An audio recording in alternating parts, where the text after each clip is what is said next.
Steam egg with crab meat. Yan po ang ipapakita ko sa inyo ngayon. Ito po yung mga ingredients natin. Sundan nyo na lamang po yung ating paggawa ng ating procedure. Dahil ito po yung mga ingredients natin. Crab meat, 4 na itlog, spring onion, tapos yung chicken broth. Kinat ko na po ito ng 1 inch para madali lang po siyang maluto. So, ganito po yung itsura nung ating crab meat. Yan, dinipros ko na po yan kasi galing po yan ng frozen. At mag-stir tayo ng 4 na itlog. Hahaluan natin ito ng chicken broth. At imi-mix together natin. Lalagyan din natin ng konting tubig para po magiging malabsa yung ating itlog. Kailangan po talaga maraming tubig pag nag-steam tayo ng itlog para magiging masarap po yung ating i-steam. Yan po yung gusto nila dito sa Hong Kong, yung medyo maraming tubig. So, imimix lang natin yan hanggang mahalong mabuti. Tapos, ihahalo natin ito mamaya sa ating kinat na crab meat. So, haluin lang natin, haluin natin.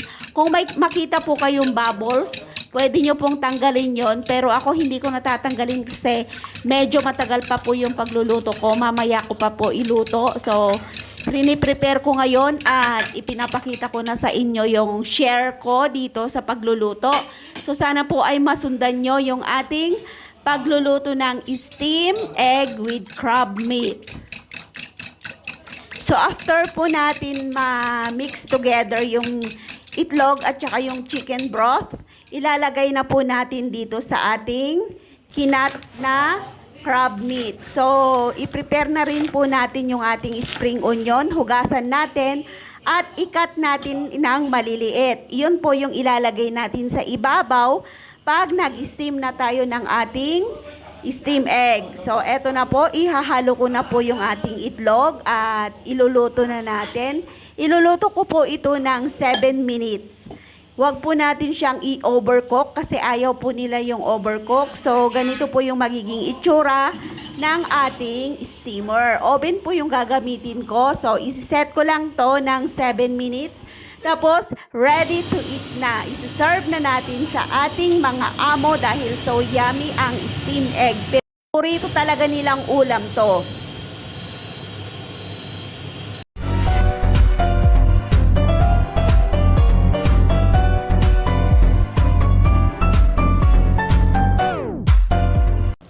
Nakatikim na ba kayo ng isda with steam garlic? So, ngayon po ay papakita ko sa inyo kung paano ko lutuin yung isda. Ang halo ko po ay bawang. So, yes po, pwede pong mag-steam ng isda gamit ang ating bawang. So, may mga ingredients tayo dito. Mayroon akong asin, ito yung pampalasa ko. Tapos, yung oil, ito po yung gagamitin kong pang gisa sa bawang. So, maghihiwa na po tayo ng bawang. Pipit-pitin po natin itong ating bawang at ipiprito natin, igigisa natin. So, magtanggal po tayo ng bawang at yan, may napipit na ako pero kulang.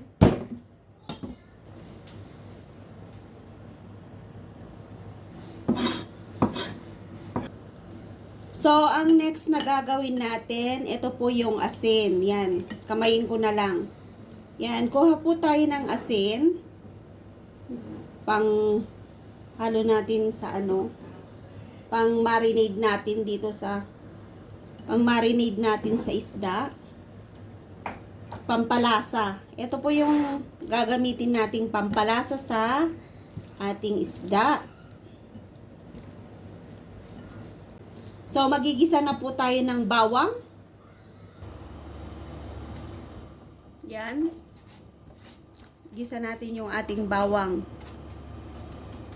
Hintayin po nating mag-brown. Yan, brown na siya. Okay na siya. So, yan po. Lalagay na natin yung ating bawang.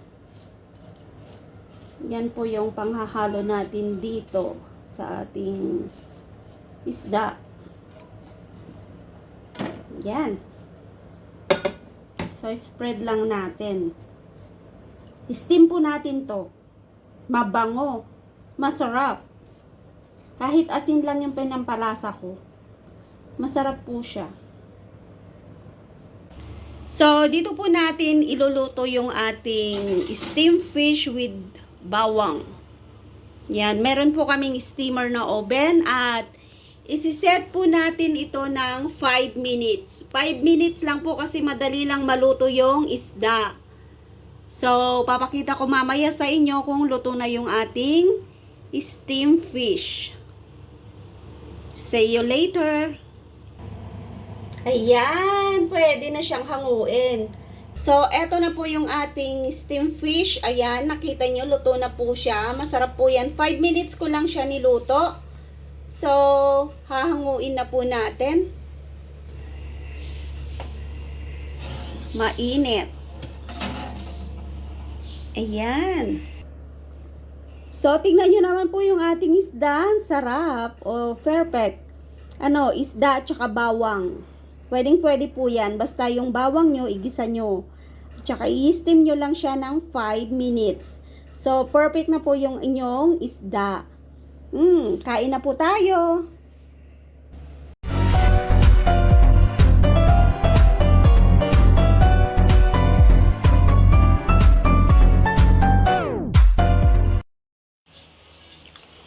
Welcome to my kusina. Magluluto tayo ngayon ng steamed pork with dry mustard. O kaya yung tinatawag nating mustasa sa Pilipinas. So, dry na po ito, maalat. So, gagawin natin dito ay ibababad natin sa tubig. So, ang mga ingredients natin ay may asukal ako. Ang asukal ni Amo ay pula. Tapos, mayroon akong cornstarch. Lalagyan ko ng paminta. Yan, pang marinade natin. Tapos, oil and light sauce. Ito po yung mga ingredients natin. So, start na natin. Ibabad muna natin to sa tubig kasi maalat po siya. Ibababad natin to. Lagi natin siyang hugasan kasi nga sobrang alat. Yan, babad muna natin. Kailangan nating ibabad ng matagal tapos hugasan natin. Nakasiksik na mga asin. Yan, ginaganyan ko siya.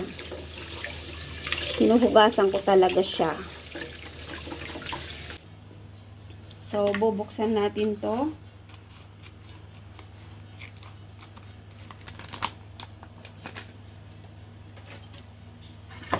So, ito, lalagyan natin ng mantika. Yan. Lalagyan ko siya ng oil. Tapos, lalagyan ko siya ng cornstarch. Isang scoop. Then, maglalagay ako ng isang kutsarang asukal. Then, maglalagay ako ng paminta. Tapos, ang the last ay ito. Ano tawag nito? Light sauce. Kaya lalagyan ko ng light sauce para magkulay yung ating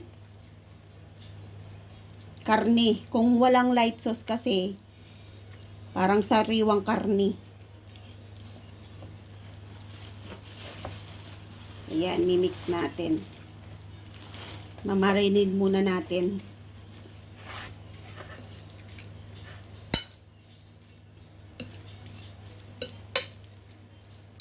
So, nasa inyo na kung gusto nyong lagyan ng konting tubig kasi medyo dry. So, ganito po yung hiwa niya. Maliliit lang siya. Yan.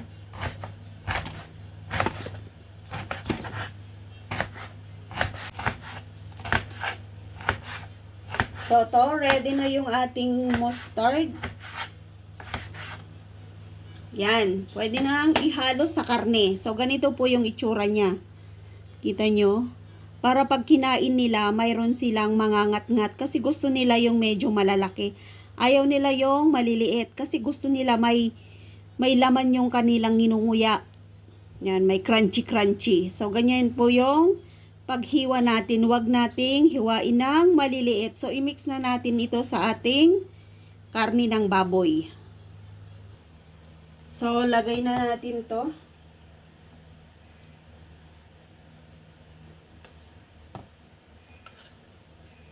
Yan, lagay natin lahat. Maraming klase yung mga preserve doon, pero ito po yung ginagamit ko. Mahilig kasi yung mga Chinese sa mga steam. So, ito po yung lagi kong niluluto. Kailangan nyo siyang i-flat. Kasi kung makapal po yung gitna, hindi balanse yung pagkakaluto. Malaki naman yung yung plate natin. So, isunod po natin sa plato. Para yung gitna po niya ay maluto. So, yan na po yung ating i-steam for tonight. O, di ba? Sana po ay nasundan nyo yung ating iluluto for today. So, ilalagay po natin sa oven. So, dito ko po siya iluluto sa oven namin. At siguraduhin nyo pong may tubig yung itong lalagyan. Kasi, yan po yung magbo-boil at mag-iinit dito sa loob. So, eto na po yung i-steam natin. Lalagay natin dito. I-steam natin ng 20 minutes. So, thank you for watching po. Sana po ay nasundan nyo yung ating niluto ngayon na steam preserved mustard with minced pork. O kaya, mustasa sa Pilipinas. O, diba? Ang sarap. Ayan, luto na po yung ating in-steam. Oh. So, kunin natin. Yan, meron na siyang, nagkaroon na siya ng sabaw. So, ito na po siya. Oh.